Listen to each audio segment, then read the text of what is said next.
Larry, you've said Trump may be using you. How are you? Good to see you. Yeah, well, this was, again, I can't verify, vouch, certify that the report is accurate, but it came from a source I consider reliable, not someone given to indulging in fantasy. What's fascinating is, so far, I don't think the Pentagon has moved to deny it, to say, oh, this is a bald-faced lie. Normally they would do that. I think that this goes along with Trump's, when you talk about ending civilization, the only weapon we have, which we would call a civilization ender, is the atomic nuclear bomb. So it is, I can't rule out that Trump said that or entertained that as a notion, but, if the story is true, General Kane did what he's supposed to do. He said, no, sir, that's an illegal order. I'm not going to follow that. There's nothing to justify doing that. Look, the Wall Street Journal did an article 3 days ago in which they tried to explain that Trump, the sources said that Trump was using these extreme expressions like, on Easter Sunday when he said, open the damn straits, does the F-bomb on him, that they said that this was Trump's negotiating strategy, that he was trying to act like, that he was crazy and it is a negotiating tactic. Let's call it the Mel Gibson move. When Mel Gibson, when he was playing Lethal Weapon, he acted crazy, sometimes as a strategy to arrest people. I don't buy that. And the reason I don't buy that is then when you look at the other things that Trump is saying and doing, he's not in negotiations with Tucker Carlson or Candace Owens or Alex Jones or Megyn Kelly or the Pope.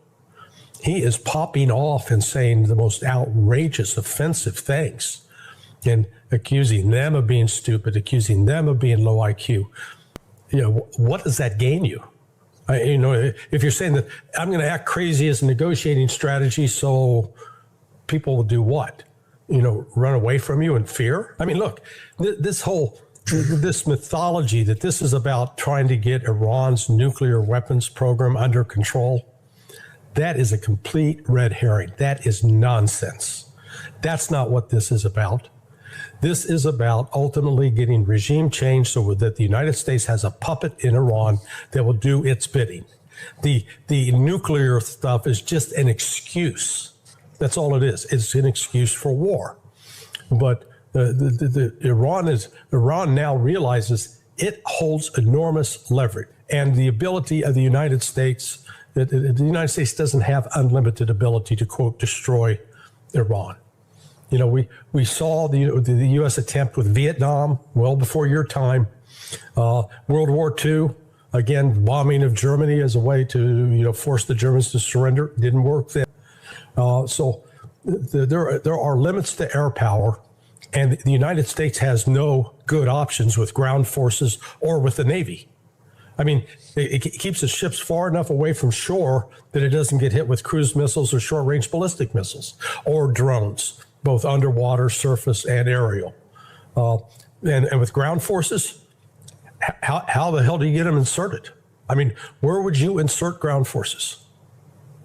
Iran is taking a firmer stance, less open to concessions, which raises the risk of renewed conflict. Oh no, we're going back in. The United States is going to start bombing again. Israel will attack. So this isn't. I think Iran is playing it exactly right up to this point. They're not acting preemptively. They're waiting until they are attacked, but they're on a hair trigger. The minute there are launches headed in their direction, then Iran's going to reach out and start taking out. They'll take out the electric infrastructure, and let's see how the folks in Dubai do with no air conditioning. Yeah, I saw a friend of mine suggested that the IRGC is acting outside of what Khamenei, the Mustafa Khamenei wants to do. And I had to remind him, I said, dude, Khamenei was a member of the IRGC. He fought as a 17-year-old, as an 18-year-old with the IRGC. Those were his buddies. The guys that are now, here we are almost 49 years later.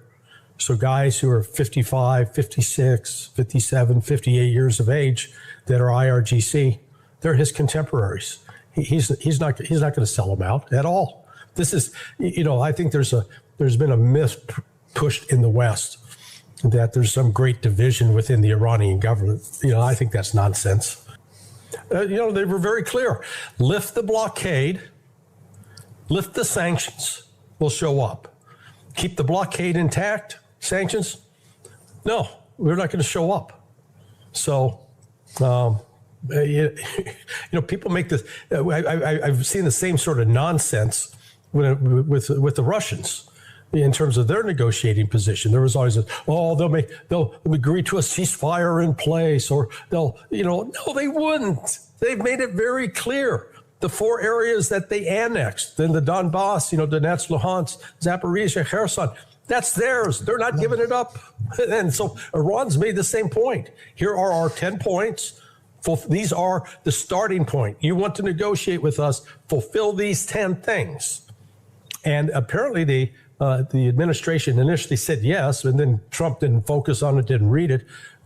J.D. Vance said yes, and then boom, Trump reverses it 180 degrees. How serious is the risk of nuclear use from Israel, Iran, or the US, especially given Trump's recent comments? Well, if either country were to use nukes to a level to, quote, destroy Iran, and with the radiation and such, would make it almost uninhabitable. So whatever utility you would have from thinking you're going to get control of gas and oil fields, they might be contaminated in ways that you cannot use it for a long time. So that, that's smart. Let's further reduce the supply of oil and gas in the world. That'll work out well on the global economy. The use of a nuclear device, it's a tactic. It's not a strategy, because it'll kill a lot of people, and like I said, can contaminate an area depending on how many you use. The reality is, Iran is so big. Yeah, you could knock out certain centers, but that's no guarantee that then the United States could cobble together a large enough army to go land and take control of the place. So you got to step back and say, what is the strategic purpose? And within that, do you think China and Russia are just going to stand by and let somebody use a nuke? Pakistan, let someone use a nuke like this? Yeah, so it's one of those things that sits in the back of the mind, but in terms of actually being able to use it in a practical fashion where you can say, if we drop this bomb, this is going to be the result. This will help us achieve this strategic goal. I don't see the strategic goal as feasible with that. Given widespread concerns about Trump's mental state, how worried are you, especially regarding nuclear risks? No, I'm very worried. That is, Trump could give that order, and it's going to be up to somebody in the Pentagon to say no, like reportedly General Kane did the other day. Trump, he's, his wild card style of negotiation, make an extreme position and then, take back off from it a little bit. That when he was in full possession of his faculties, say, 3 years ago, 4 years ago, fine, that was a reasonable strategy. But right now, he has lost that critical thinking ability, because step back and evaluate this. You've got all of these people that were your supporters that have they have large podcasts, like yourself. When you look at the audience that Candace Owens has, the audience that Tucker Carlson has, right there between them, it's about 11 million people. That's not inconsequential. Joe Rogan's like at 20 million. Alex Jones, I forget how, he's up several million. And so you've got this podcast universe, and then you get to, I'll call it tier two. It's not to say that they're not important, but the ones that are in the like the Judge Napolitano range, up to, he's almost to 1 million now, or there's a guy, Valhalla VFT, a former Green Beret Special Forces guy, but and then Dave Smith, who's a comedian. When you alienate all that group and you decide that your approach is to attack, not to how can I get these people to support me? How can I build support? If you're thinking critically, you go just, it's not like how many people can I drive away? How many people can I attack? And that's what I'm saying, the lack of judgment now, that he can't distinguish between friend and foe. And his attacks on Marjorie Taylor Greene, his attacks on Thomas Massie, because watch what's going to happen to Massie when he'll be reelected, and probably be reelected by a significant margin. I think Democrats will come out of the way to vote for him, but this guy he's running against, Ed Galron, I know Ed, Fast Eddie, he was a Navy SEAL, not widely liked within the SEAL community.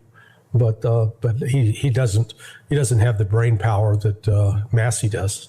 So, but this whole strategy, when you look at Trump trying to alienate so many people, and the game of politics is getting support, building networks, building.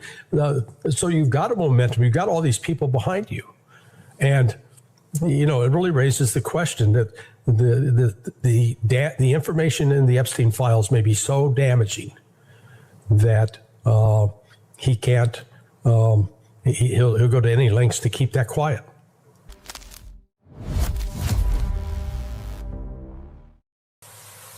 So basically, we need to behave like grown-ups. And when I constantly say that they're acting like children, Sonia always says to me, that's unfair to children. Because this is worse than children. We have a 6-year-old granddaughter and a 3-year-old grandson, and they actually make up with their friends. And we don't tell them, go, just ridicule them tomorrow and every day. We say, go, give them a hug and go play. And they do. This is not hard. By the way, anyway, I won't belabor the point. Thank you. Jeffrey, what's happening around the Strait of Hormuz, and how is it affecting the global situation and Europe? Thanks to all of you for the chance to be together and to think together. This is indeed a complicated and fast-changing time and a very dangerous one. So we really need clarity of thought. I'm especially interested in our conversation, so I'll try to be as succinct and clear as I can be. I've watched the events very close up in Eastern Europe, the former Soviet Union, Russia, very closely for the last 36 years. I was an advisor to the Polish government in 1989, to President Gorbachev in 1990 and 91, to President Yeltsin in 1991 to 1993, to President Kuchma of Ukraine in 1993-94. I helped introduce the Estonian currency. I helped several countries in former Yugoslavia, especially Slovenia. I've watched the events very close up for 36 years. After the Maidan, I was asked by the new government to come to Kiev, and I was taken around the Maidan, and I learned a lot of things firsthand. I've been in touch with Russian leaders for more than 30 years. I know the American political leadership close up. Our previous Secretary of Treasury was my macroeconomics teacher 51 years ago, or just to give you an idea. So we were very close friends for a half century. I know all of these people. I just want to say this because what I want to explain in my point of view is not secondhand, it's not ideology, it's what I've seen with my own eyes and experienced during this period.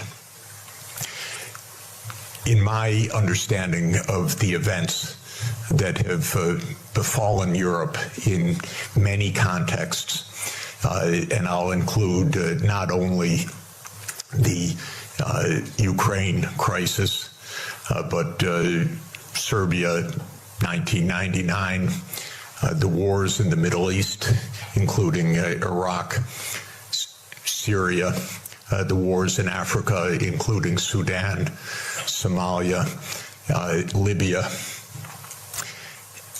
These are to a very significant extent that would surprise you, perhaps, and would be denounced about what I'm about to say. These are wars that the United States led and caused. And this has been true for more than 40 years now. What happened, more than 30 years, I should say, to be more precise. The United States came to the view, especially in 1990, 91, and then with the end of the Soviet Union, that the U.S. now ran the world, and that the U.S. did not have to heed anybody's views, red lines, concerns, security viewpoints, or any international obligations, or any UN framework. I'm sorry to put it so plainly, but I do want you to understand. I tried very hard in 1991 to get help for Gorbachev, who I think was the greatest statesman of our modern time. Cheney, Wolfowitz, and many other names that you will have come to know literally believed this is now a U.S. world, and we will do as we want. We will clean up from the former Soviet Union. We will take out any remaining allies. Countries like Iraq, Syria, and so forth will go. And we've been experiencing this foreign policy for now essentially 33 years. Europe has paid a heavy price for this because Europe has not had any foreign policy during this period that I can figure out. No voice, no unity, no clarity, no European interests, only American loyalty. There were moments where there were disagreements, and very, I think, wonderful disagreements, especially in the last time of significance was 2003 in the Iraq War, when France and Germany said we don't support the United States going around the UN Security Council for this war. That war, by the way, was directly concocted by Netanyahu and his colleagues in the U.S. Pentagon. I'm not saying that it was a link or mutuality. I'm saying it was a direct war. That was a war carried out for Israel. It was a war that Paul Wolfowitz and Douglas Feith coordinated with Netanyahu. And that was the last time that Europe had a voice. And I spoke with European leaders then, and they were very clear, and it was quite wonderful. Europe lost its voice entirely after that, but especially in 2008, Now, what happened after 1991 to get to 2008 is that the United States decided that unipolarity meant that NATO would enlarge. What do you think about Russia in this context? Europe needs to have a foreign policy that is a European foreign policy, and it needs to be a realist foreign policy. Realist is not hate. Realist is actually trying to understand both sides and to negotiate. There are two kinds of realists, defensive realists and offensive realists. My dear friend John Mearsheimer, who is the offensive realist, we're very close friends and I love him, but I believe more than he does, you talk to the other side and you find a way to make an understanding. And so basically, Russia is not going to invade Europe. This is the fundamental point. It may get up to the Dnieper River. It's not going to invade Europe. But there are real issues. The main issue for Russia was the United States, because Russia, as a major power and the largest nuclear power in the world, was profoundly concerned about U.S. unipolarity from the beginning. Now that this is seemingly, possibly ending, Europe has to open negotiations directly with Russia as well, because the United States will quickly lose interest, and you're going to be living with Russia for the next thousands of years. Okay? So what do you want? You want to make sure that the Baltic states are secure. The best thing for the Baltic states is to stop their Russophobia. This is the most important thing.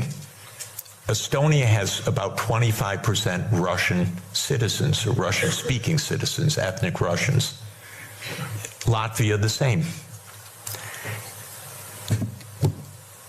Don't provoke the neighbor. That's all.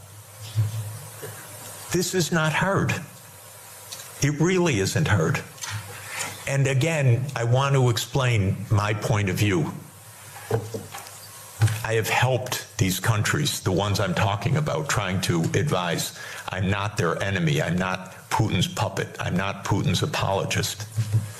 I worked in Estonia. They gave me, I think it's the second highest civilian honor that a president of Estonia can bestow on a non-national, because I designed their currency system for them in 1992. So I'm giving them advice. Do not stand there, Estonia, and say, we want to break up Russia. Are you kidding? Don't. This is not how to survive in this world. You survive with mutual respect, actually. You survive in negotiation. You survive in discussion. You don't outlaw the Russian language. Not a good idea when 25% of your population has a first language of Russian. It's not right even if there weren't a giant on the border. It wouldn't be the right thing to do. You'd have it as an official language. You'd have a language of in lower school. You wouldn't antagonize the Russian Orthodox Church. So basically, we need to behave like grown-ups. And when I constantly say that they're acting like children, Sonia always says to me, that's unfair to children. Because this is worse than children. We have a 6-year-old granddaughter and a 3-year-old grandson, and they actually make up with their friends. And we don't tell them, go, just ridicule them tomorrow and every day. We say, go, give them a hug and go play. And they do. This is not hard. by the way, well, anyway, I won't belabor the point. Thank you. That's not normal. There is not a shred of empathy in this man left. He must be removed from office as soon as possible. He is no longer intellectually intact.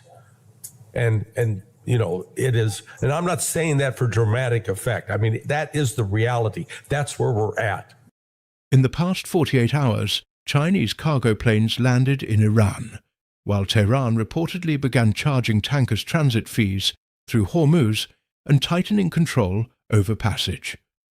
Larry, how do you assess China-Iran cooperation in this context? Well, let me make a comment about what I've heard from a friend who's acquainted with the intelligence. And he commented, he said, look, the Chinese drone technology for air defense is approaching skunk, he said, and this is a quote, skunk works shit that I've never heard of before. Now, you probably, Nima, you don't know what I mean by skunk works, do you? No. Okay. Lockheed. He's a Lockheed Martin, the CIA in the early day, back in the 50s. They set up a top secret behind the curtain research facility. It was called the Skunk Works, and it was headed up by a guy named Clarence Johnson. No relation, but he was known as Kelly Johnson. They produced the SR-71 Blackbird. They produced the U-2 spy plane, and they produced the Glomar Explorer, among other things. So, I mean, it was this cutting edge technology.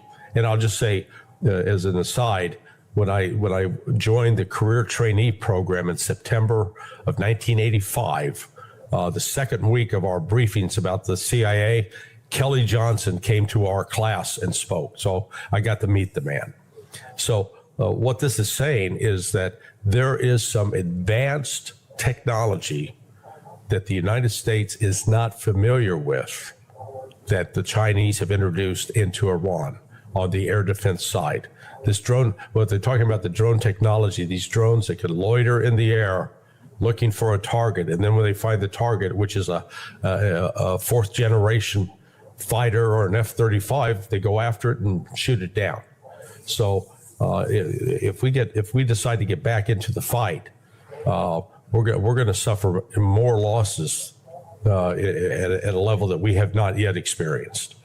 So this is the danger here, though, is what's happening with Donald Trump. Yes. He has changed. I interviewed Robert Barnes earlier this week. It's not up yet on Countercurrents. It's still getting edited. But, you know, he's in touch with people inside the White House. And there's a general consensus that Trump, starting last fall, September, has undergone, he's got a change in personality that is, he's yelling and screaming at people. I listened, Marjorie Taylor Greene was on Piers Morgan in the last couple of days. And she described, she said, Trump they called her up and was screaming at her. She said, literally yelling, because she was going to sign, she would not pull back on this discharge petition to bring out to expose the Epstein files. And she said to him, Mr. President, you're the one that said that you were going to expose all of this. I'm just doing what you promised to do. And he was yelling at her, calling her names.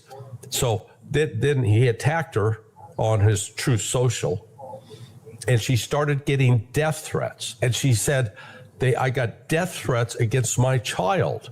And she said, I reported it to the FBI, to Kash Patel. I reported it to Susie Wiles, the chief of staff. And she said, and I talked to the president. And what Donald Trump said to her was basically, not my fucking problem. And if your kid dies, that'll teach you. Something to that effect. That's not normal. There is not a shred of empathy in this man left.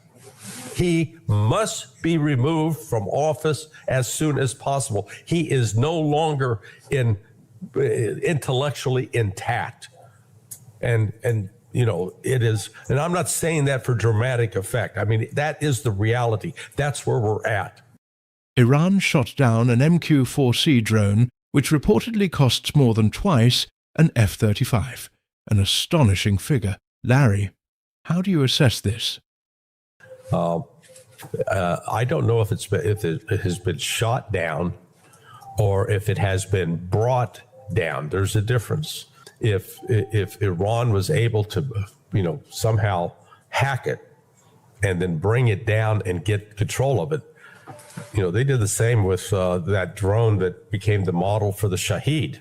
that was originally a CIA. So, what I saw, it's called they call it the Triton. That this Triton cost $250 million. You're going, what? Mm-hmm. Yeah, a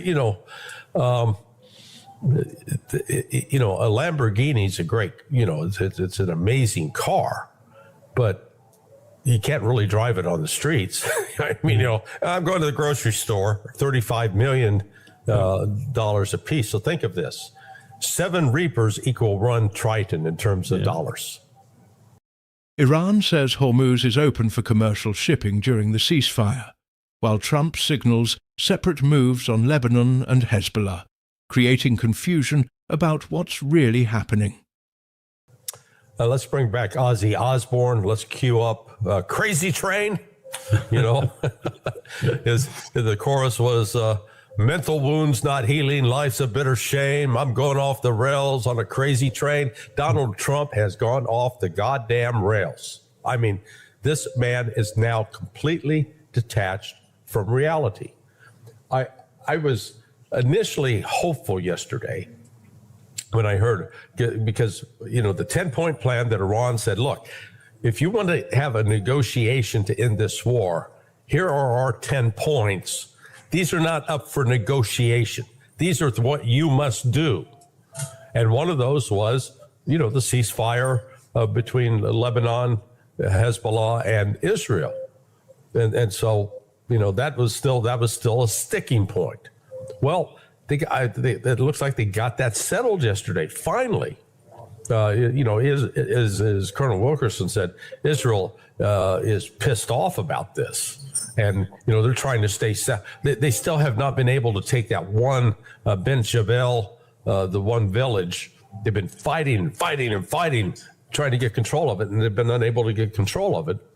And so I thought, oh, good news. And then then I looked at what Scott Bessent was doing, imposing sanctions, doubling down on sanctions on Iran and on China.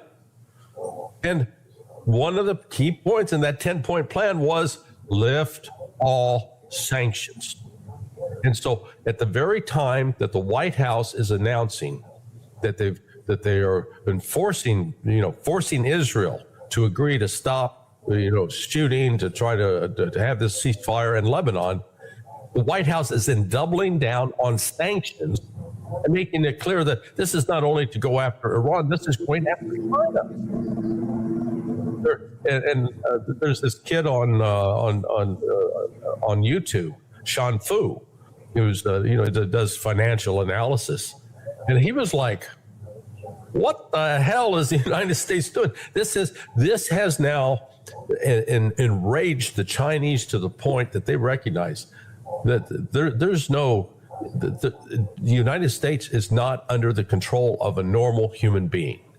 That they recognize nothing that the United States says makes you can rely on. You got to watch it. What they're doing, and what they're doing is trying to sanction China now, in addition to sanctioning Iran, where Iran has said very clearly, we're not going to negotiate an end to this war until you lift all the sanctions. Ergo, there's not going to be any more negotiations. I'd be surprised if they come off. Opening Hormuz was tied to a Lebanon-Israel ceasefire, but with the truce uncertain, Iran could reverse course and close the strait again. How do you see this? That was unbelievable. Look, this that we're reacting to what Donald Trump, his truth, so-called truth, but what Araghchi, the foreign minister, said as far as opening the Strait of Hormuz. Now, again, this is a playback against the United States, who's now imposed this blockade. And, as Colonel Wilkerson remembers from his younger days in Vietnam, we had to destroy the village in order to save it. So now we've got a corollary. We got to blockade the strait in order to open it. Going, what? What is the theory behind all of this? Because the full weight of the consequences of the cutoff of supplies, the supply chain coming out of the Strait of Hormuz, we're now at day, 49. We are now full. It's been a full 7 weeks, getting ready to start the 8th week. And what most people don't understand is those oil tankers that were full, that left the Strait of Hormuz, left the Persian Gulf on or around February 27, 28, before the IRGC shut it down. Those tankers still took a while to get to the various ports. And my understanding is yesterday marked finally like the last day that one of those tankers finally reached its destination. So we've been talking all along as if 20% of the world oil was cut off on February 28th. Well, that really wasn't true. The oil was still, it was out there on the ocean on these tankers. Now, today, it is cut off.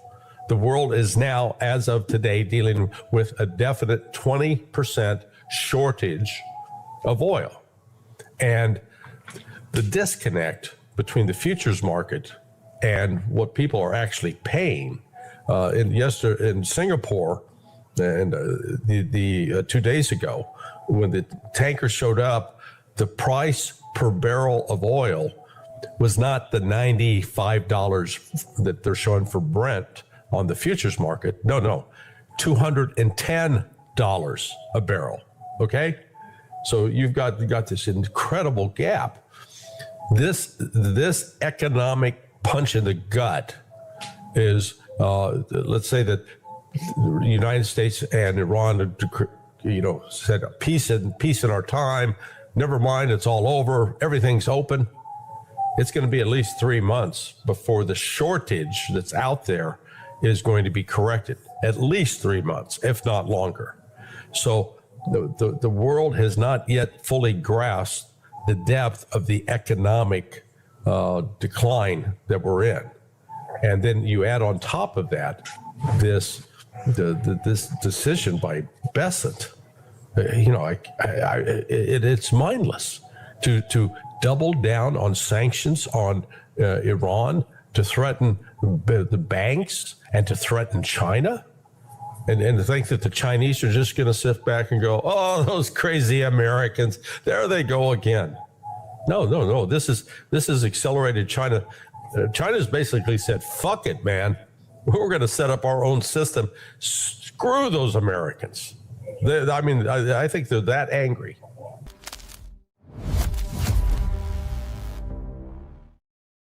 Last night, the president made an unrealistic claim that the US and Iran would jointly remove Iran's nuclear material. Detached from reality. Yeah, no. Jointly excavated is very strong. I think what had been agreed to in Geneva before the most recent round, surprise attack, the act of perfidy by the United States, is that a full accounting of Iran's 60% enriched uranium would be had under the auspices of the International Atomic Energy Agency, and that United States inspectors would be part of the IAEA inspection teams. And so, that would be, have UN and have the IAEA inspectors there, included with American personnel. Now Donald Trump lives in a fantasy world where he's going to fly in American military forces. They're going to set up some sort of forward operating base and bring in heavy excavation equipment, and they're going to be the ones digging it out, and they're going to be the ones taking control of this. That just simply isn't going to happen. Trump lives in a fantasy world. His advisors are the singular worst advisors in the world about this very issue. And he's just setting himself up for defeat and frustration because Iran will not buckle. I think he's getting word from people, Hegseth and others, that we did so much damage to Iran that the Iranians have no choice but to cave. They can't afford to continue. Let me set the record straight. We did no damage to Iran. None. Zero. We superficially blew up empty buildings. We dropped some bridges and so that. But in terms of impeding Iran's strategic capacity to continue this conflict, we've accomplished nothing. Their leadership is as strong as ever. And the underground missile cities are, according to the Iranians, they've produced, more missiles since the war ended than they were at a higher rate than they were producing more. And these are the advanced missiles, because they'd all pre-positioned the production equipment, the production materials. And so they're cranking missiles out. They've re-upped their arsenals. And if this war starts, they're going to come in, like I said, with the most powerful missiles, the most accurate missiles up front. And they're not going to wait for the United States to do sufficient damage. The first bombs that drop, the Iranians should, according to what they've been saying, hit not just Israel with lethal blows, but as I said, the United Arab Emirates and at least one other state, maybe Bahrain, will be taken off the map in terms of being a viable nation state. Have you heard reports that Trump asked about nuclear codes and was refused by General Caney, who then left the White House? I'm familiar with two such incidents. Again, I can't confirm them because I'm not in the White House. This is just reporting. But let me just, so your audience understands that this isn't just blind speculation. I have been in the White House Situation Room. I have given briefings to, the deputies level. I understand how the White House process works. I understand how the interagency process works. I understand how the JCS interfaces with the president. And so, through this experience, you get, a pattern of behavior. And that's one of the things you do as an intelligence analyst is you assess patterns. You look for repeating patterns. Past practices do repeat. So I have a good idea how the system works, especially when it comes to nuclear weapons. And so when I heard that the president, when he tweeted earlier before the ceasefire that he was going to erase Iran, that was code word for the use of nuclear weapons. And my understanding is that the chairman of the Joint Chiefs of Staff put him on notice that no, they won't authorize, they will not concur with the use of nuclear weapons because it's a violation of international law. It violates issues of proportionality. It violates issues of distinction. And there's no justification for it. Nuclear weapons are designed, according to doctrine, to deter. You're not deterring anything with a preemptive use of nuclear weapons in an environment that doesn't scream, we have to use nuclear weapons to eliminate an existential threat. So the president was put on notice then, and he immediately responded by a tweet where he, in all caps, said, and no nuclear weapons, as if to correct the record. To get ahead of any potential reporting coming out of the White House that he tried to use nukes and was told no. And so now this time what we have here is in the president's mind, the psychosis of this man. He threatened nukes. The chairman said no. And so he agreed to enter this peace process. But now that the peace process is collapsing, he's falling back on the reality that if they continue, bombing the way they did before, it'll be another defeat, that we don't have a remedy to this. We don't have the magic solution. And the Iranians do have our number. They're going to ring it on a daily basis until Israel's destroyed and Gulf Arab states are destroyed. And so Trump is trying to say we have no choice but to use nuclear weapons preemptively right now to eliminate this threat. And the chairman repeated what he told the president later. No, this is unlawful. There's no imminent threat worthy of this. There literally is no, you can't speak of proportionality. The damage Iran's doing to us is not proportional to the damage that we would do by using nuclear weapons on Iran. And then again, the issue of distinction, dropping bombs, for instance, on Isfahan, would kill civilians in numbers that would, boggle the mind. And so, fortunately, even though this president has said that the Constitution doesn't matter to him, that, he relies on his own personal sense of morality, this is a man whose morals say he wants to use nuclear weapons and slaughter hundreds of thousands of innocent people. Fortunately, we have men and women in uniform who took an oath to uphold and defend the Constitution, who take this oath very seriously. If true, Larry Johnson says he confirmed it from 2 sources, including General Caney. Yes, he takes it very. The interesting thing is that he was handpicked by this president to be a yes man. They got rid of the Biden era guys. Kane was somebody who was passed over for 4 stars as a lieutenant general and went into retirement. And they brought him out of retirement and gave him a 4th star. And the feeling was this would be a hyper aggressive man that would do the president's bidding. And, Kane has proven to be a very aggressive chairman of the Joint Chiefs. But on a number of occasions, for instance, he cautioned against this war. If the New York Times reporting is correct, he told the president, don't believe the Israelis. The Israelis oversell their capabilities. And there's no reason to believe that regime change will be as easy as the Israelis claim it to be. And so Kane, offered caution there. And then he turned the president down not just once, but twice when it comes to the use of nuclear weapons. And I've always said that the men and women who serve, they take this oath seriously, especially the higher you get up in the ranks. There may be problems. We may have politicized the military and all that stuff. But at the end of the day, especially when it comes to nuclear weapons, the military understands full well what the consequences of using nuclear weapons would be. The potential for expansion globally. And once you establish a precedent, one thing I ask people to think about is this. Russia has said they will not be the first to use nuclear weapons. But if the United States changes the paradigm of the use of nuclear weapons from we'll never use it because we recognize after Hiroshima and Nagasaki that these weapons can't be used, to we'll use it when it's convenient for us to use it to change a conventional military power equation. That becomes an intimidation factor, meaning the United States now will intimidate everybody, saying, we've used nukes. You sure you want to take us on in Ukraine conventionally because we use nukes? And the Russians will have to level the playing field. They'll have to do it for national survival. And there's a lot of people in Russia right now saying that it's time for Russia to use nukes preemptively against Europe to set a precedent. So this could go bad very quickly. We should never use nuclear weapons. Back to basics. Who controls Hormuz? Is it open or closed? The Iranians control it, and it's open when the Iranians want it open, it's closed when the Iranians want it closed, and there are variations in between. Right now, Iran is allowing some ships to pass through, but those ships have to meet certain protocols, and they have to be approved by the Iranian Navy. Do Trump and Israel still aim for regime change and weakening Iran's missile program, or have they abandoned those goals?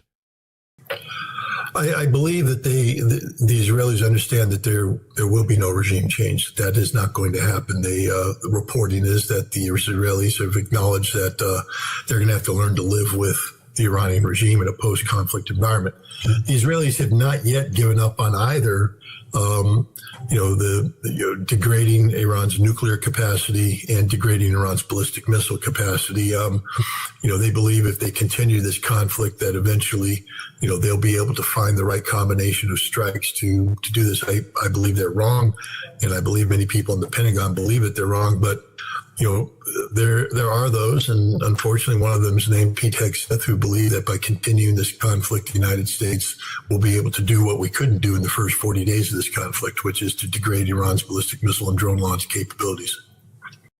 Trump says the ceasefire ends Wednesday if war resumes. What are the consequences for Israel, the Gulf, and U.S. assets? Well, the Iranians have made it clear that they're not going to, start slow and finish fast. They're not going to wait for the United States and Israel to set the pace, which is what they did in the 40 days. The escalation, the nature of targets, et cetera, that were engaged by Iran were largely defined by the nature of the Israeli-American strikes against Iran.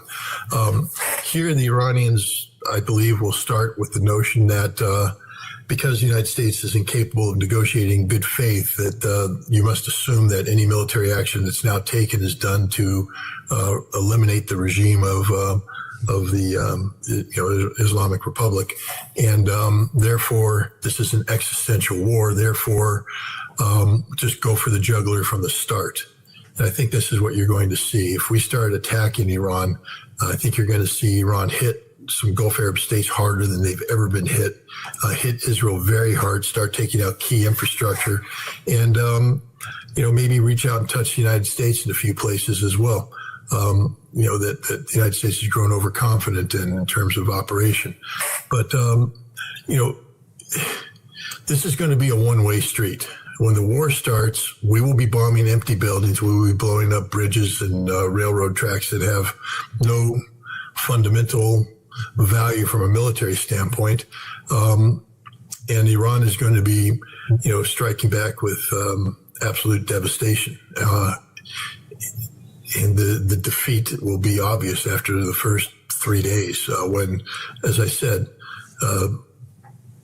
perhaps Abu Dhabi, Dubai, maybe another city will be unable to sustain life on the scope and scale necessary to be to retain the stature that they enjoy today. People will be forced to flee by the hundreds of thousands.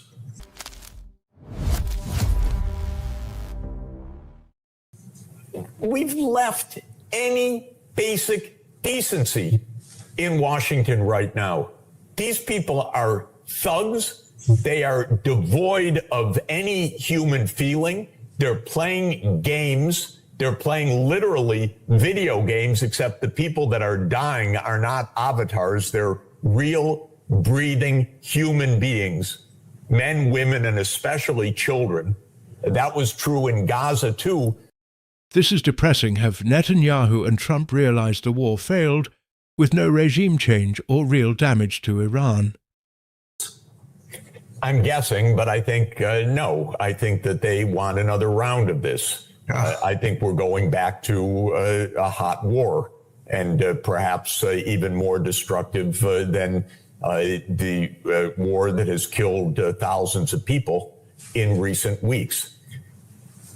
War has become almost literally a video game for the people in power right now. They don't care about the lives lost. There hasn't been one nanosecond in the United States where any single American politician, much less the President of the United States or our mindless Secretary of War, expressed any sadness over killing the schoolgirls on the first day. By the way, targeted by all accounts by Palantir, which I have not heard an apology for their mass murder from their AI program. So what we have is video games. For them, killing people, that's what you do. You're a great power. We have great AI systems. We have to test. We have to test our drones. We have to test our targeting systems, Anduril with all its insider investors, and Palantir, and all the role that these warmongers play inside the White House. It's a video game for them. So I doubt that it's at an end, except if Iran capitulates, which I don't think it's going to do. As of now, the VP is in Islamabad while Iranian negotiators remain in Tehran. Can you really blame them? No, not at all. We can see what's happening, and it's so bizarre. It's primitive. None of us would behave this way. It's only the arrogance of power that has the United States behaving the way it does. But let's just recap for the last couple of weeks. A ceasefire was reached. It was clear what it meant. All shooting should stop. Israel should stop its attacks in Lebanon. The United States and Israel should stop bombing Iran. Iran would stop retaliating with its strikes in the Gulf and against Israel. That's what a ceasefire is. As soon as that happened, Israel carpet bombed Beirut. And the Iranians said, we have a ceasefire. And the Americans said, no, it doesn't cover Lebanon. And then the Pakistani mediator says, excuse me, it does cover Lebanon. So when the attacks on Lebanon continued, then the Iranians said, well, look, we don't have a ceasefire. We closed the straits. Then Trump says, okay, we blockade Iran. Then apparently Trump said to Netanyahu, stop the attack so we can get back to the ceasefire. So Israel, after massive killing of innocent people, bombing of Beirut, stopped the bombing. Then the Iranians said, okay, we'll open the straits. Then Trump says, but we're going to keep the blockade anyway. Unbelievable. Unbelievable. What is that? That's no principle. That's just American vulgar arrogance is all it is. And so things broke down because the United States can't keep any deal for more than a minute because the mindset of the United States is, why should we be talking with them? We are the United States. They need to surrender. That's all. It's simple. All the rest is a charade. And so what's happened now is that the United States has kept the blockade, and it attacked, it seems, I don't know the details, because it just happened within hours, and I haven't seen an authoritative account, but it attacked or boarded an Iranian vessel. So it opened fire, apparently, but in any event, it used the military to enforce this blockade. And then it says, negotiate with us. Well, what's the negotiation? And incidentally, the whole point of the ceasefire was that Trump wrote, well, the Iranian 10-point plan is a good basis for negotiation. And then the United States hasn't mentioned that one more time because what Trump said then is meaningless. The next moment you say something else, because you're the United States of America, you don't have to take seriously anybody else. And the Speaker of the Iranian Parliament, of course, famously tweeted that Trump lied 7 times in his post by making statements about what the Iranians would do. This is, mind play of a side that regards the other side as nothing. And the whole idea of the United States is to dictate, to take over Iran. And interestingly, Trump made a very telling statement that hasn't been properly understood. He said that he's done what the last 7 presidents for the last 47 years have failed to do. He's taken on Iran. Interesting statement. 47 years ago is when Iran broke free from the American imperial rule. The United States had established Iran as a kind of colony in 1953. It overthrew a government and then put Iran under a police state, which the U.S. backed. That was the police state of the Shah of Iran. In 1979, the Iranians had a revolution and broke free of American control. So Trump says he's just regaining the control from 47 years ago. He's not saying, oh, the Iranians didn't agree last month or the nuclear issue. Those weren't on the table 47 years ago. In Trump's mind, he's solving a problem from 47 years ago, not any of the specific issues that are purportedly on the table. The only issue that's really on the table from the U.S. point of view is the idea that Iran had the nerve to break free of the American empire. That's what's on the table. We had Iran under our control from 1953 to 1979. And then they had the audacity to break free.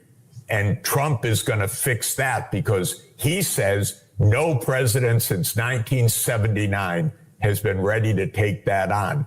Not about the nuclear issues, which didn't exist then, not about any of the other issues. It's basically a matter of raw power. The United States refuses to let Iran have its independent existence. Israel wants to overthrow the regime to build so-called Greater Israel, a disaster for the Middle East and for the people of Israel, by the way. And this is what this is about. This is about the test of power. It's not about any specific issue that is claimed by the United States. We've left any basic decency in Washington right now. These people are thugs. They are devoid of any human feeling. They're playing games. They're playing literally video games, except the people that are dying are not avatars. They're real, breathing human beings, men, women, and especially children. That was true in Gaza, too. But we're in a world now where a genocide a few months ago was just forgotten. That's passé. Who wants to talk about that anymore?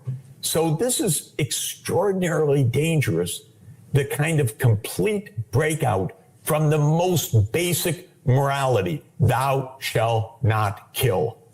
Are Netanyahu and Trump preparing another major invasion? They're certainly preparing. Whether they will do it, I don't know. But you don't ship at enormous cost these aircraft carrier groups to this region and tens of thousands of American soldiers and all of the ammunition, and that's pouring in every day right now. So they're certainly preparing. I fear the worst because I see that there's not even a glimmer of honesty and decency in the behavior of anybody in Washington right now. Nobody speaks the truth. No one bemoans the deaths. No one bemoans the vulgarity. No one bemoans the lies. No one bemoans the warmongering. This is all normalized right now. And when you pour in tens of thousands of soldiers and you have 3 aircraft carrier groups that are there, one is steaming there right now, and you have the return to the utter vulgarity of our president about the destruction that he's going to he's going to unleash. And when you have Netanyahu, who's a very sick man, by the way, talking about the 10 plagues that he has visited upon Iran. That was his Passover message. How can one think that this is just going to quiet down? It's not. We've lost any basic self-control. Or I should say the American people have lost any control over the apparatus of war, and the warmongers have lost any self-control whatsoever and don't show a glimmer of morality except quoting the Bible to justify murder.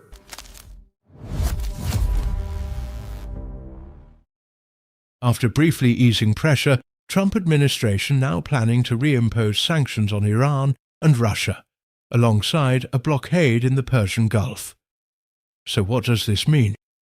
The Iranians are not blocking Hormuz, and they never have. They're charging fees to go through it, permitting the ships to go through. It's the United States that, as Richard has said, that is blocking the trade. The main enemy in all of this, as Richard said, is China. Now, the new financial sanctions that the Treasury have imposed are against China and other countries, not against Iran. The sanctions are against the importers of Iranian oil. And the Associated Press had a fuller report about what Bessent told at his White House briefing that you showed. And what Bessent said is the new moves will be, quote, the financial equivalent of a bombing campaign. The campaign, as you said, was to destroy all of their bridges, all of their economy. And these sanctions are secondary against countries doing business with people, firms, and ships under Iranian control, including the United Arab Emirates and competitors like China. Well, this is an escalation of sanctions that are imposed on really the whole rest of the world to try to get their oil from Iran to avoid the financial equivalent, the financial winter that's being threatened by a cessation of Iranian exports. So what Bessent told told countries is that his administration has, quote, told companies, we have told countries that if you're buying Iranian oil, that if Iranian money is sitting in your banks or are now willing to supply secondary sanctions, some very stern measures, the Iranians are going, this is an attempt to punish the countries that are having any dealings with Iran at all. Well, essentially, this is telling China, we want you to follow our policy in not importing any of the oil that you need because we want you to join our sanctions. Well, that's obviously a fantasy. This also makes it impossible for any kind of a peace deal to be negotiated because one of the Iranian preconditions for any deal is that the United States is going to lift its sanctions. Obviously, the United States has said we're not going to lift the sanctions. And remember how Vance started the negotiations with Iran in Pakistan last weekend. He said, this is our final offer. Well, if you begin by a discussion by saying this is our final offer, there's nothing to negotiate. And that's exactly what it was. Well, what the United States has been doing, apart from the sanctions, is Wilkerson, who you've had on your show quite appropriately many times, he says that the United States is bombing China's rail networks, that it's trying to make a connection to Iran. Now, remember way back in the 19th century, around the 1870s and 80s, the very first Western attempt to get access to Iran was by the founder of Reuters news service, Reuters himself, who said that, well, Iran is important as a transport point. He wanted to get a railway concession to Russia and on the way to China, seeing how important that was. Well, that really is the key. All of this is about China. And it's as if, what is Trump trying to do in this maneuvering? He's going to China, supposedly, within 2 weeks. I can't imagine that that's going to happen. He said the President Xi will hug him because he's so happy that America is going to let permit China to import Iranian oil. Well, we know that right now he's stopping it. So what is his plan? Richard said that it's impossible to figure out what the plan is of somebody who's winging it every day, as Trump is trying to do. But I think Trump has a fantasy behind the plan. And the fantasy is that he'll go to China and said, well, we've blocked your oil for the last few weeks. It's as if Trump doesn't know that China has already vastly increased its oil reserves. He wants to say, well, we'll permit you to import Iranian oil, and maybe even other countries can import Iranian oil, but you have to give back. You have to drop your export controls against rare earths and against all the other commodities we want, and the computers. You have to drop all this. And by the way, we've imposed 50% tariffs on you. You have to accept all this. This is abject fantasy. So what it's really all about. And I think the only way that you can interpret what's happening and make sense of it is to take a step back and see that what is guiding Trump's policy is basic assumptions of Americans' national security strategy, as was spelled out last December in the National Security Report. The United States views any other country's growth as enabling it to be independent as a threat to itself. The United States cannot be secure if other countries are secure enough so that they don't need to adopt American foreign policy. That's the basic principle right there. And it looks as if any other country's independence is a threat to it. And the question is, therefore, what are other countries going to do? Because they're all the rest of the world, from Asia, even Western Europe, to the global south, are caught in this backwash of blocking the oil trade that is going to cause this financial winter for them if it goes on more than a few months, which it looks like it's going to now, because there's no reconciliation with China. China is not going to say, well, okay, we're going to give in, we're going to permit the trade to occur once again, and we'll export the raw materials and the rare earths that you need for your military to make the bombs to destroy us. This is crazy. So what Iran's strategy in understanding that this is the American strategy is, well, okay, other countries are permitting the United States and Israel to attack us and threaten to, what Trump says is, destroy our civilization by wiping out our means of production, our power plants, for what Trump says it's going to be that it'll take them 30 years to recover. Other countries are permitting this. So there's only one defense that we have. We cannot by ourselves as Iranians defeat the United States. Obviously, it has more power to get at least some of its missiles through. And then you have Israel's 200 atom bombs that are being held in abeyance. What Iran can do is say, well, as soon as we're attacked, or if we try to get one of our ships through by attacking an American ship and they respond, we're going to bomb the remaining U.S. bases in Saudi Arabia and the Emirates, and we're going to bomb the port that Saudi Arabia is using on the Red Sea so that it doesn't have to use the Hormuz Strait.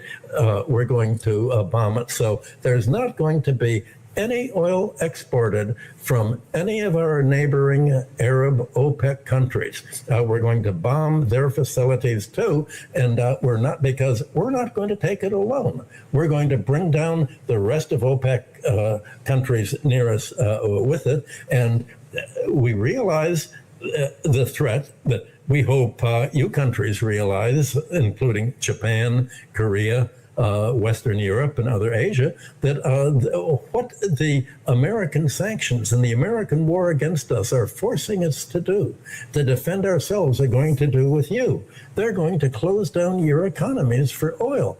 And when you don't have oil and fertilizer and sulfur and the helium that's already been destroyed in Qatar, then you're going to make a break in the whole chain of industrial commodities that's needed to keep your economy going. Other industries, your plastics industry, and industries using plastics, your transport industry using oil, especially your airplane, your travel, airline industry that's suffering already throughout the whole world. Now, a shortage of airline fuels.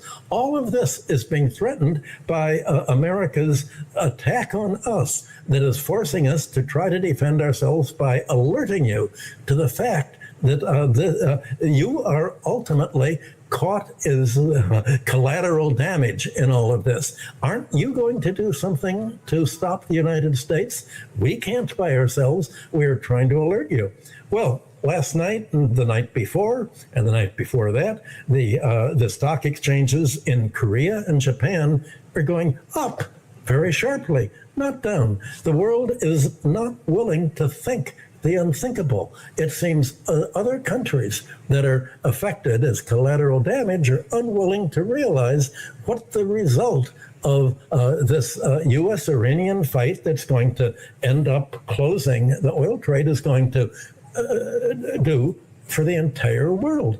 That's what's so crazy about it. Nobody seems to, they seem paralyzed to realize that the only way that they can avoid a depression that's going to be as serious as the depression of the 1930s is to actively stop the United States by imposing sanctions on the United States itself, by refusing to go along with this. That's what's so crazy about this. And it looks to me like, Larry Johnson, for instance, today said that his informants within the Defense Department say that the U.S. has just moved a lot of extra troops right into the region. It's very hard to keep these troops and the ships there for a long time. He thinks this weekend is going to be an attack. And you'll know that there's going to be an attack if the U.S. says, let's have negotiations. That always means, we can kill the negotiators and then attack you with a sucker punch.